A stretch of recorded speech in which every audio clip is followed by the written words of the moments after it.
Friends చూడండి, ఇదివరకు మనం ఈ బెండ చేనులో ఈ రైతు యొక్క ఆలోచన క్యాట్సాఫ్ అన్నటువంటి శీర్షికంతో రావడం జరిగింది. అప్పటికి ఈ యొక్క బెండ చేని 5 ఆకుల దశలో ఉండేదన్నమాట. ఇప్పుడు పరిస్థితుల్లో ఇది చూడండి, పూత నుండి కాత దశలోకి వచ్చిందనమాట. కాయలు చూడండి, ఇదిగోండి కాయని చూడండి ఎంత బాగుందో.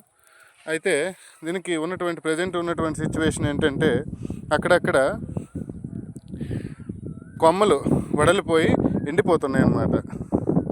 దానిని చీల్చి చూస్తే అందులో తెల్లటి అంటే గోధుమ రంగు పురుగు అనేది ఉండడం జరుగుతుంది. దాని నివారణకు ఇమాయిక్టమ్ బెంజోయేట్ ఎకరానికి 100 గ్రాములు 200 లీటర్ నీటిలో కలిపి పిచికారీ చేసుకుంటే ఈ యొక్క పురుగుని మనం అరికట్టవచ్చు అన్నమాట. ఈ యొక్క ఇన్ఫర్మేషన్ మీకు నచ్చితే ఈ వీడియోని లైక్ చేయండి, అలాగే నా ఛానల్ సబ్స్క్రైబ్ చేయండి, వేరొకరికి మీ ఫ్రెండ్స్కి షేర్ చేయండి.